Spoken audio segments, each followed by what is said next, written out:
Good morning. You're looking at a live view of Starship as it awaits its first ever integrated flight test from Starbase, Texas, in just a little over 40 minutes from now. Today, we're hoping to see our Super Heavy booster and Starship spacecraft, collectively referred to as Starship, lift off together for the first time. Thanks for tuning in. I'm Kate Tice, Quality Systems Engineering Manager here at SpaceX headquarters in Hawthorne, California. And I'm Shiva Bharadwaj, a space operations engineer here at SpaceX. Now, as many of you know, Starship is SpaceX's latest and largest vehicle developed to date. It represents a fully reusable transportation system designed to carry both crew and cargo to Earth orbit, the Moon, Mars, and beyond. If you've been following the development of Starship over the last couple of years, you know we've been doing a lot of testing leading up to this big one. Once fully developed, it will be the world's most powerful launch vehicle, with twice the thrust of Saturn V rocket and the ability to carry up to 150 metric tons to orbit. For reference, a 1-liter bottle of water is 1 kilogram, so 150 metric tons is basically 150,000 1-liter bottles of water, or, as I like to think of it, one rather lonely blue whale.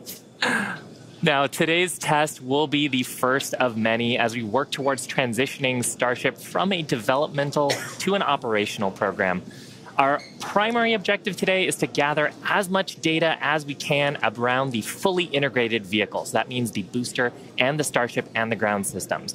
While we have flown Starship in the past, this will be the first attempt of Super Heavy and the first opportunity to validate how the two vehicles operate together. To an expected hard ocean landing for Starship.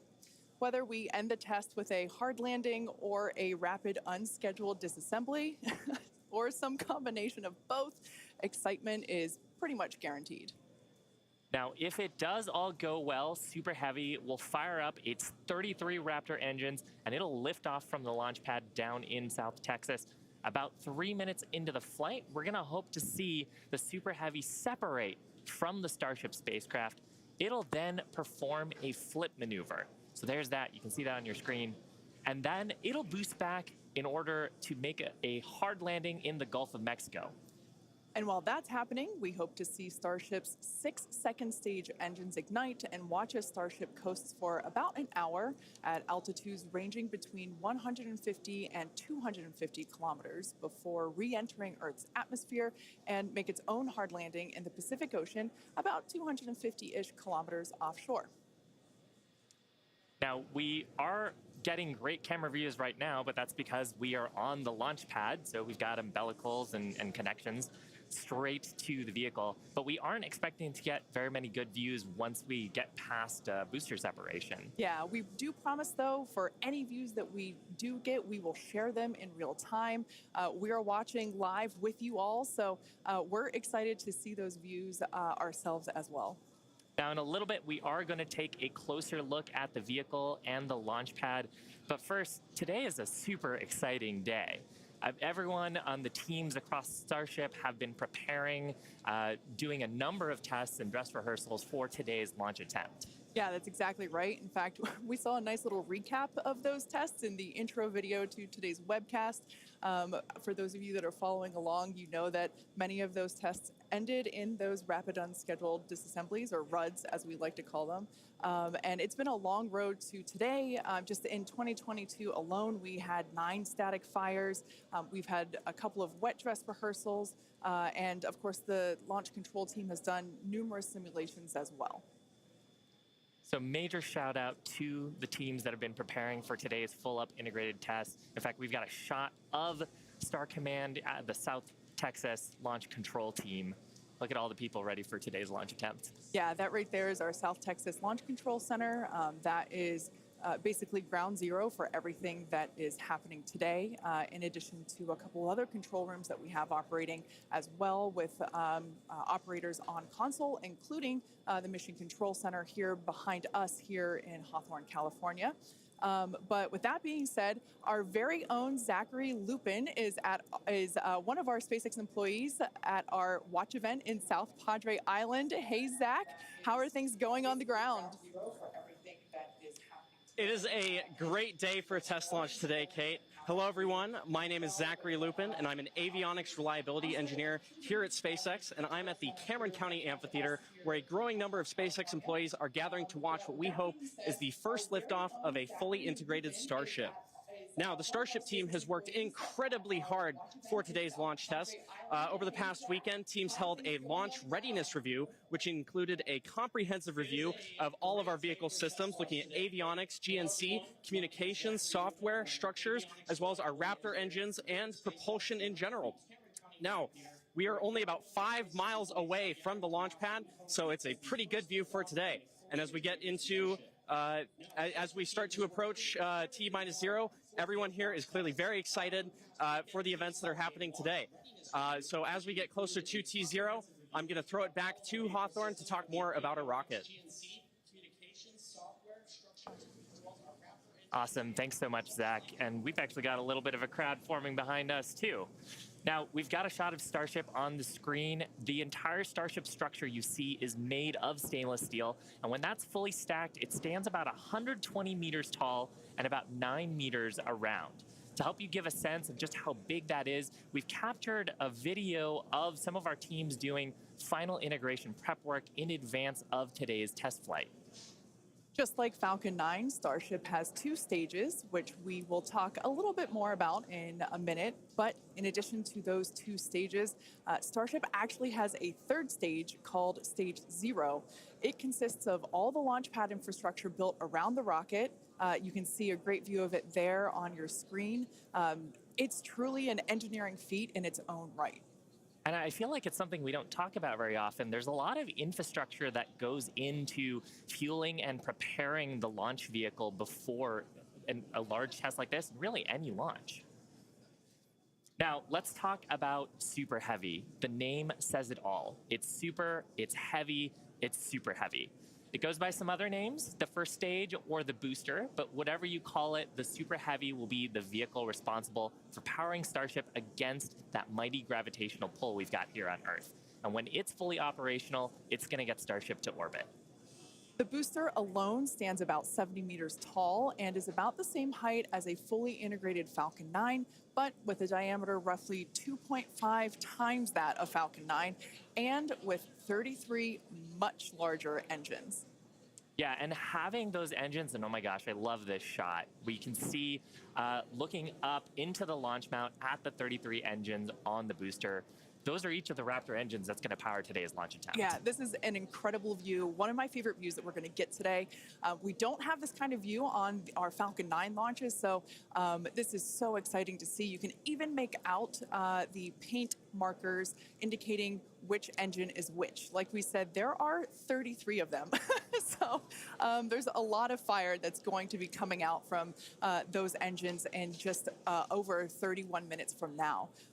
As we mentioned before, there are 33 of them on the Super Heavy, the booster, and we don't see it right now, but the cluster in the center are the ones that are actually going to gimbal and help steer the booster back down for its water landing in the Gulf. Yeah, and they're a little bit different, Kate, than our Falcon engines. So on Falcon, we use a gas generator cycle.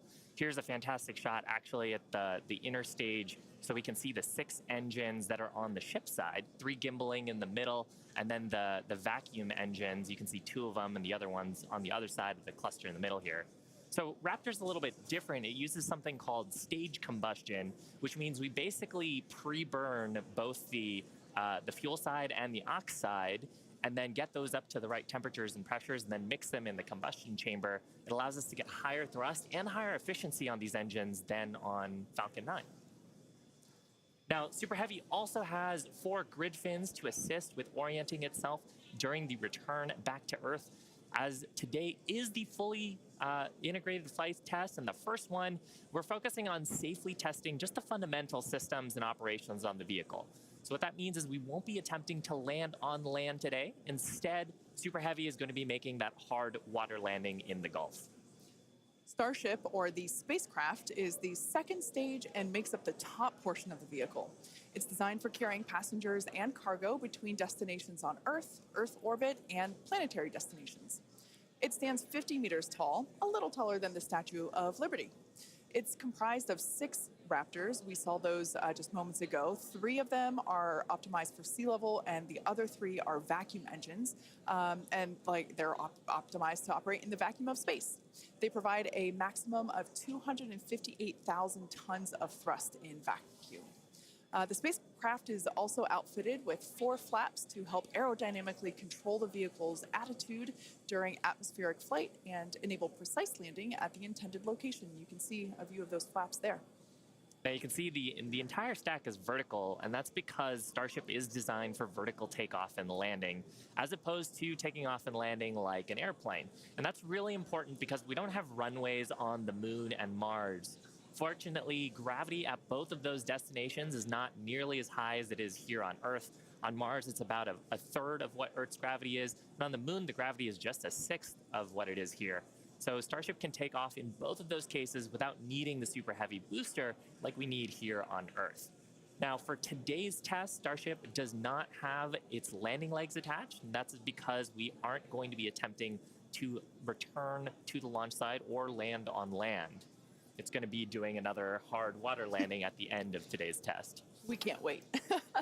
Starship is wrapped in a heat shield, which is composed of 18,000 hexagonal ceramic tiles designed to insulate the vehicle during atmospheric entry, where temperatures can be as high as 2,600 degrees Fahrenheit. The hex-shaped tiles, like these ones that we have here, roughly make up about 2/3 of the vehicle. There's a couple of different geometries. The one that I have is for the circular portions of the vehicle, so it has this curvature to it, and the one that Shiva has. Yeah, this kind is a hexagonal shape, and there's several thousand of these all across the body of the vehicle. And it's worth saying we need these because when a spacecraft re-enters from orbital velocity, it's going faster than the speed of sound and causes a lot of heat to build up that has to get dissipated by these heat shield tiles. Yeah, one thing that's really cool about these is they're super lightweight. Even just holding them, we're able to even just hear how hollow they are because of the construction.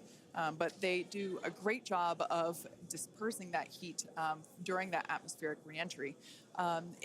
We actually produce these in-house at what we like to call the SpaceX bakeries. And they're located in Texas and Florida. So it's something that we designed and build in-house. And like we said, there's thousands of them. You can kind of see them on the exterior of the vehicle.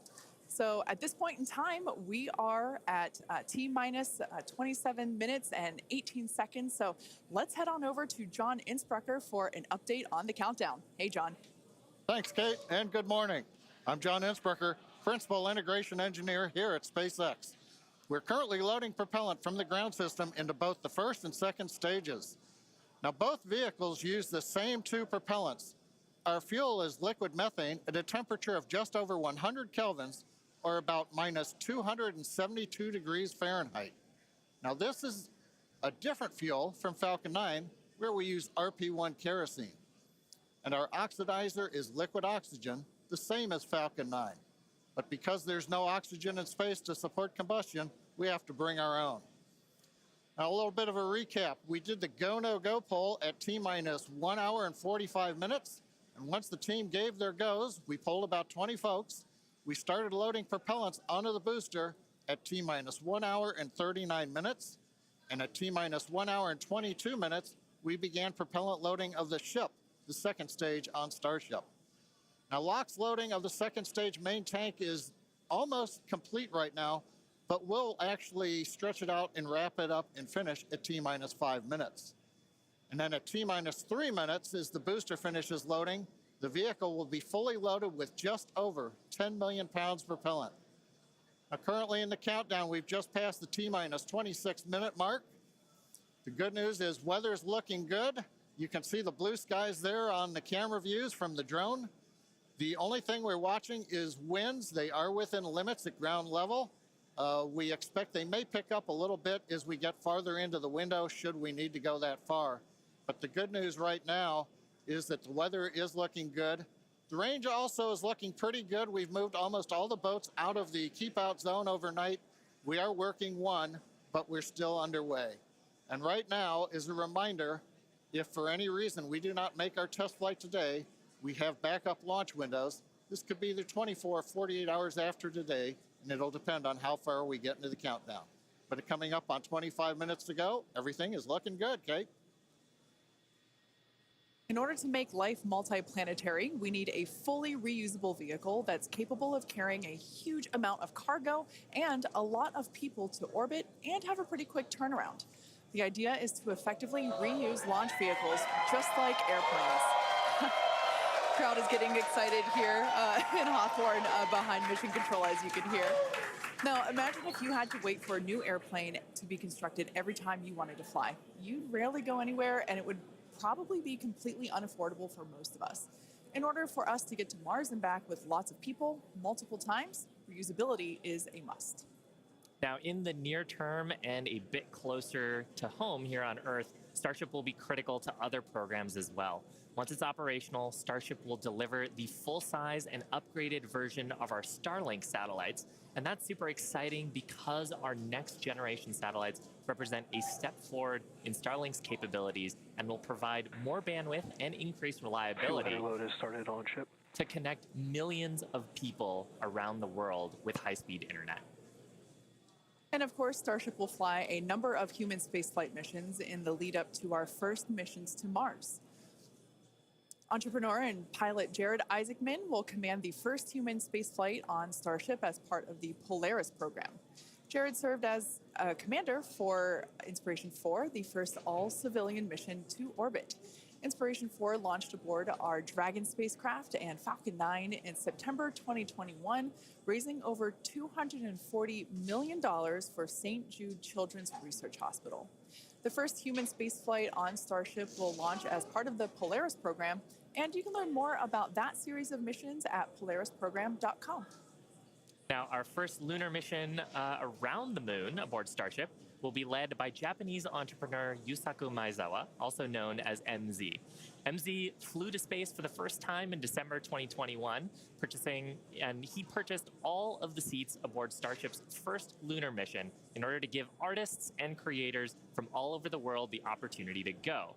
And the hope is that what they will create in space will further inspire all of us here back on planet Earth. Now, over 1 million people applied for this mission, and earlier this year, they announced the final 8 crew members were selected, and you can learn more about them and MZ's mission at dearmoon.earth. Dennis and Akiko Tito are the first 2 crew members announced to fly on Starship's second commercial spaceflight around the moon. This will be Dennis's second mission to space after becoming the first commercial astronaut to visit the International Space Station in 2001, and Akiko will be among the first women to fly around the moon on a Starship. The Titos joined the mission to contribute to SpaceX's long-term goal to advance human spaceflight and help make life multiplanetary.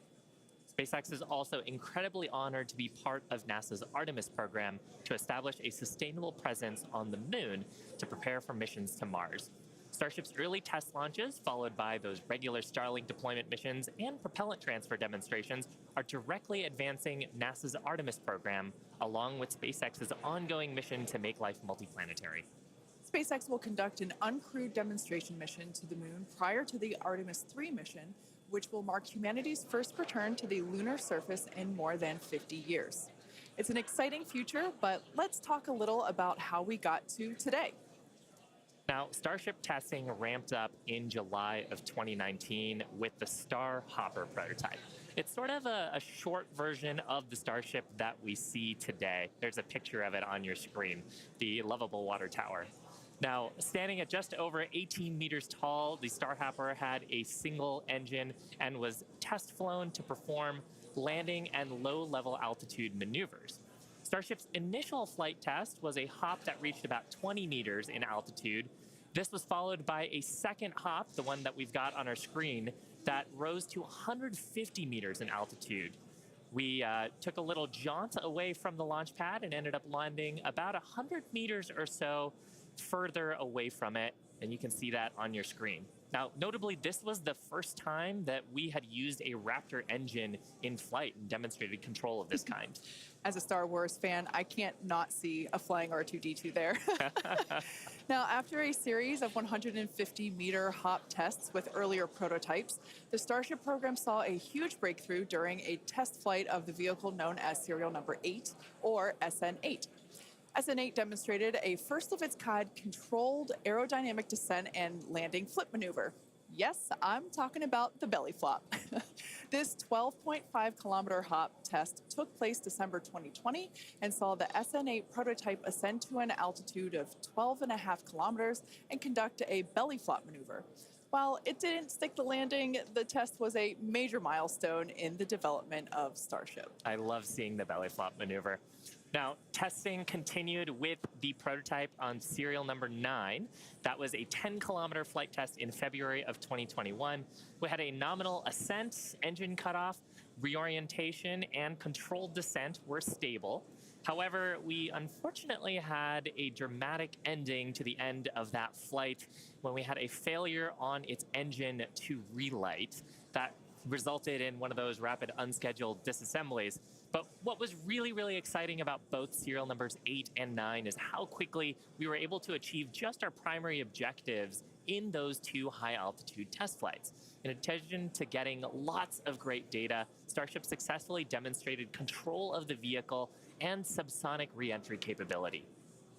Ultimately, we performed 9 Starship high-altitude test flights in total, and in May of 2021, SN15 launched from Starbase, reached an altitude of about 10 kilometers, performed a number of maneuvers, and safely returned to the launch site.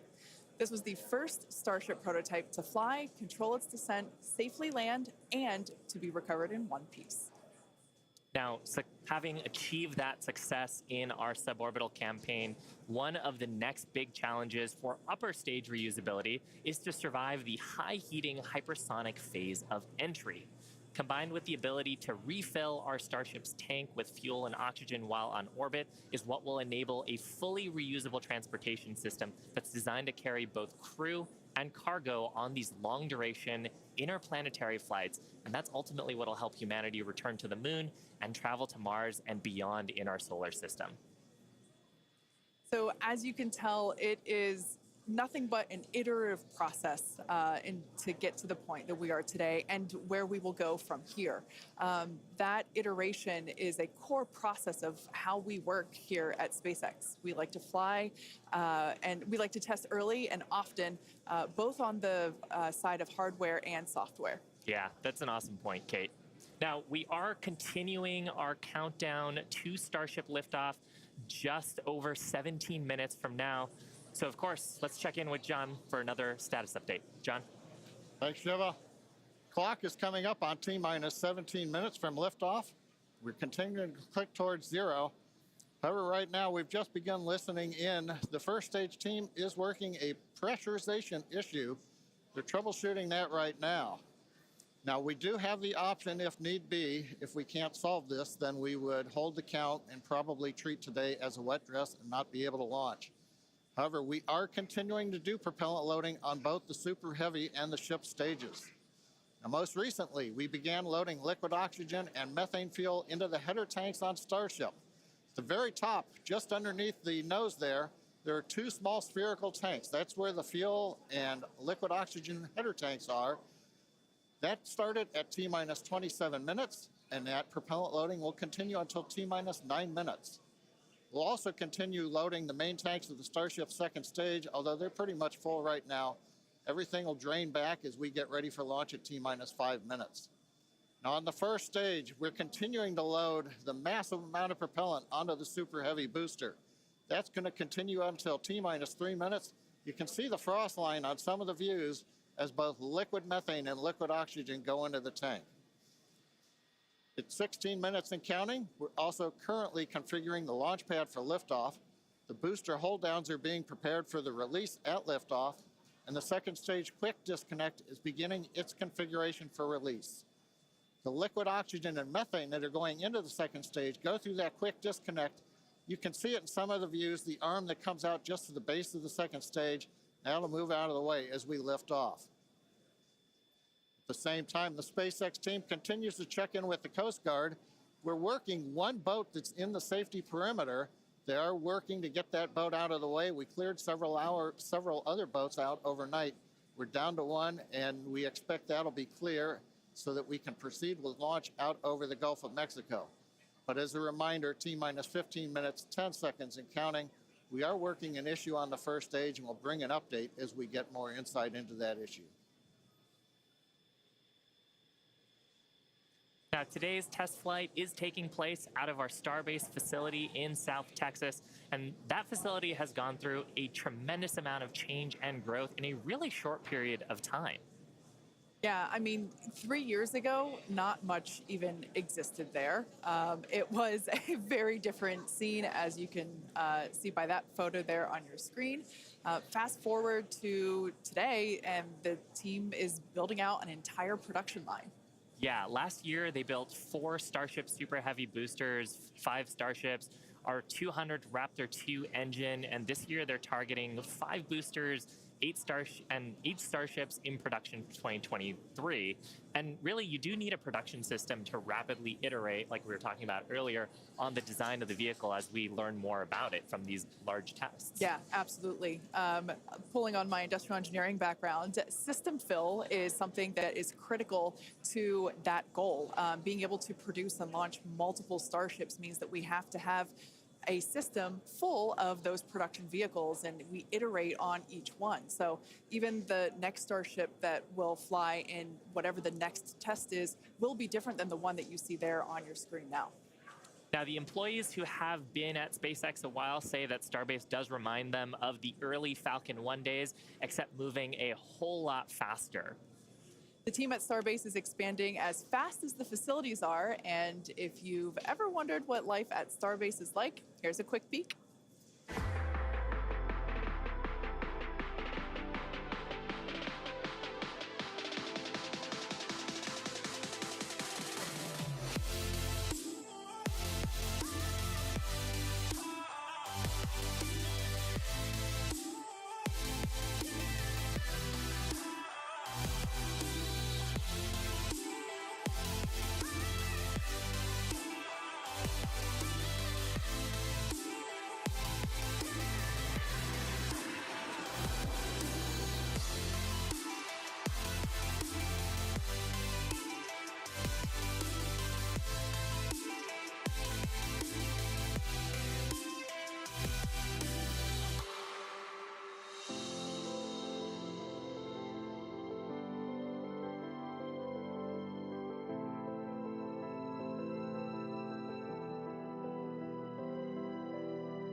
Starbase directly employs more than 1,800 employees and is actually the largest employer in the area.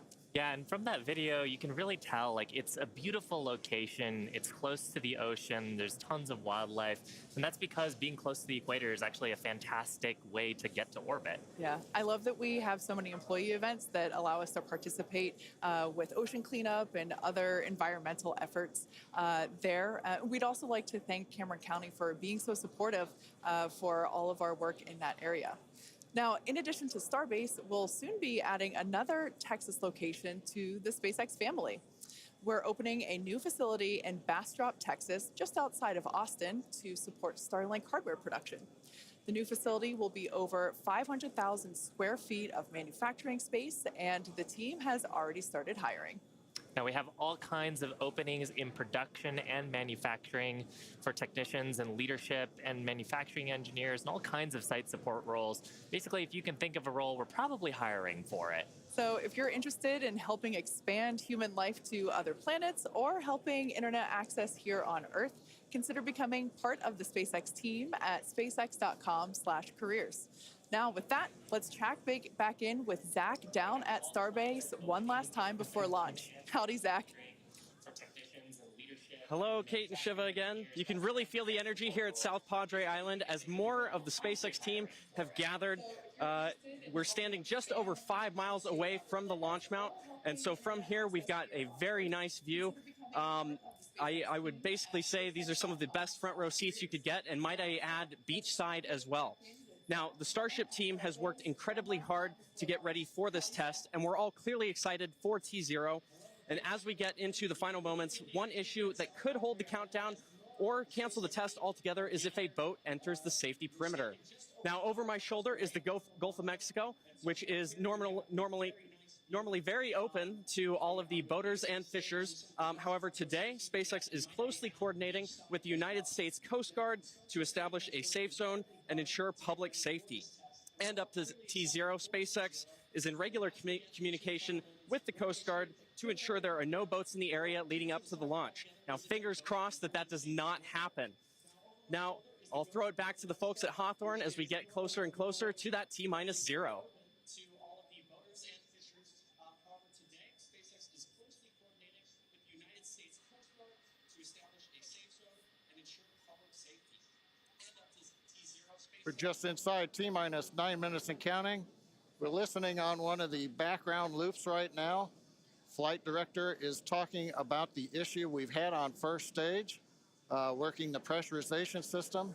Decision right now is that we are going to stop the launch for today. We're going to transition the launch attempt to a wet dress rehearsal. So that means we're going to continue with the countdown sequence of events. We'll continue loading propellant, finishing up here shortly on the second stage. We'll also continue loading propellant onto the first stage, wrapping up at T-3 minutes. We're also going to go through pressurization steps, other steps of the countdown. This will be a full validation for the team, but currently the plan right now is we're waiting for final word, is that I think at T-10 seconds, we will finally stop the clock and then recycle the countdown for today. Now we're inside T-8 minutes and counting. We're continuing to load propellant on both the first and second stage. You can see the Starship second stage with the heat shield tiles there. Carriage arms are open.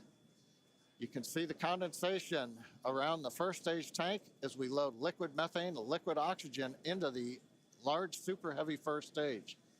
Now that propellant loading is continuing until T-3 minutes. As a reminder, and there's our great view looking up at the Raptor engines, the 33 engines. There's an outer ring of 20 engines, and then there's an inner set of 13. Those are the engines that can gimbal and adjust the course of the Starship vehicle on the way up. And of course, the first stage as it comes back down towards the water landing in the Gulf of Mexico. Now, when both stages are loaded, you can see the condensation frost on the side of the first stage. We'll have just over 10 million pounds of liquid propellant on board. Inside T-7 minutes, we're continuing to count. Team is preparing for the hold and scrub at T-10 seconds. Now, the good news is everything's been going good. We're just working that one issue. So we are continuing to count. Team will get this as an excellent opportunity to run the end-to-end of the system. Now, in a launch, in the next few minutes, the guidance system would be performing its final alignment. We will be doing that this morning. The automated flight termination system would be armed. We won't need to arm it today as we won't be flying. And we'll do final thrust vector control checkouts, what we call wiggles of the Raptor engines on the first and second stages. Now, normally in a countdown, if we needed to hold, there's a view of the second stage Raptor engines just above the first stage. Now, as I mentioned, in a regular countdown, if we needed to hold, that would come at T-40 seconds. That's the point in the countdown where we can pause to wait for final checkouts or pressurization to complete. Now, earlier this morning, we thought we might have to hold at 40 seconds. Everything's looking good, except for the one pressurization issue that the team is going to have to troubleshoot after this morning. So we won't stop at 40 seconds right now. We'll continue all the way down to 10 seconds, and then we'll go into a recycle.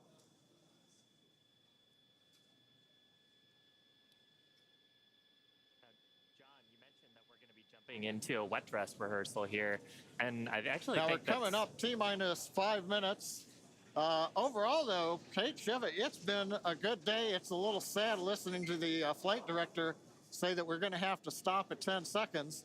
But I guess that's for everybody. It gives us a real run through of the launch vehicle.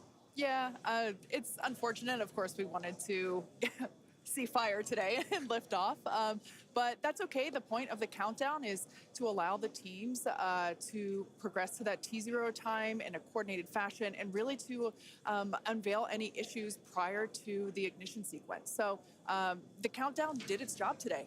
It allowed us to identify that press issue, and like John mentioned, the teams are going to work through it, and we are going to basically call it off at T-minus 10 seconds. But the integrated launch teams and us, we are going to treat this as if it were still a launch day. We're going to do this, what we now call a wet dress rehearsal.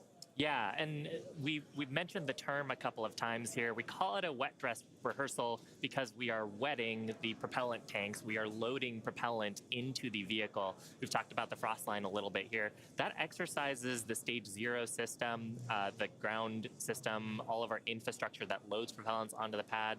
That exercises our procedures for the mission control teams. We're monitoring telemetry on the mission control consoles, looking at the pressures and the rates and the temperatures. And some of those things look a little bit different when you're getting up to the pre-flight pressurization levels and full propellant load. So we're learning things today about the integrated tests that are going to set us up for success in a future attempt later on, hopefully in the next 48 hours or so.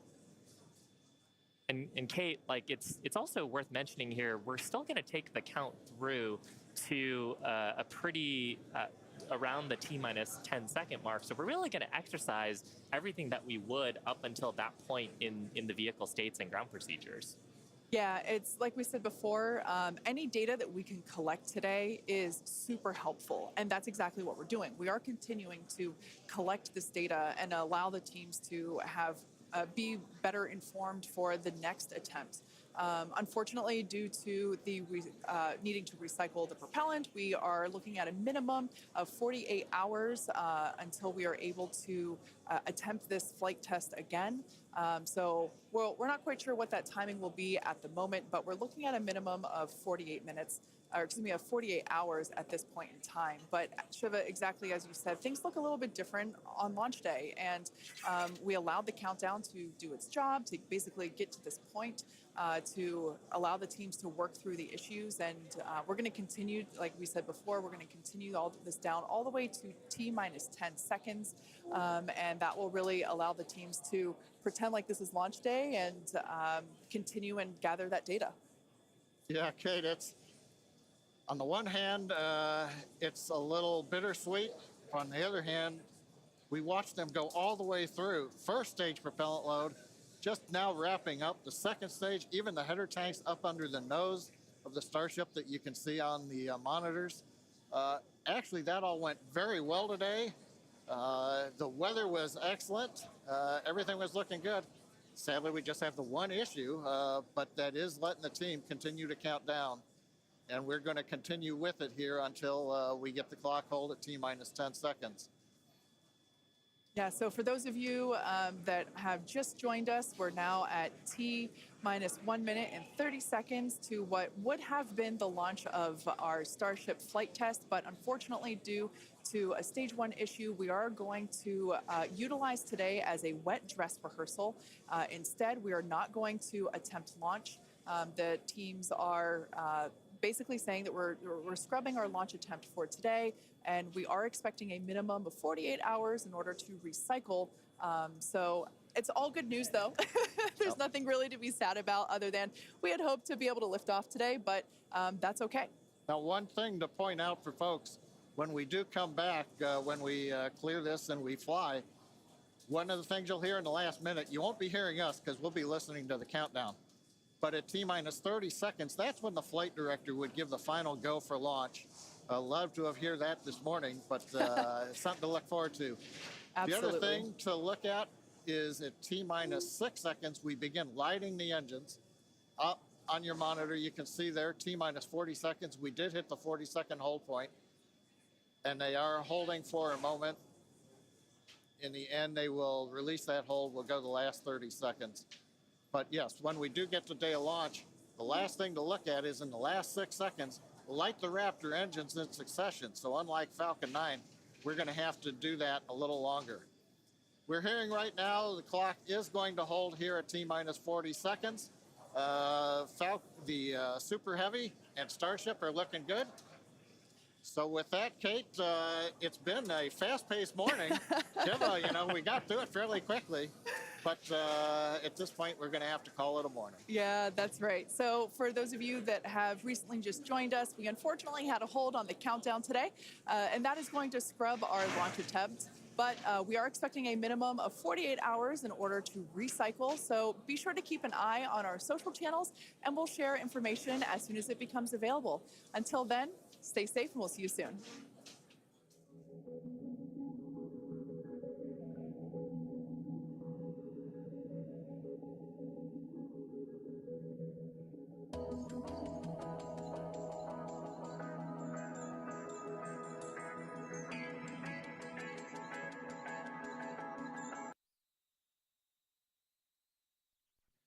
Unless we change the nature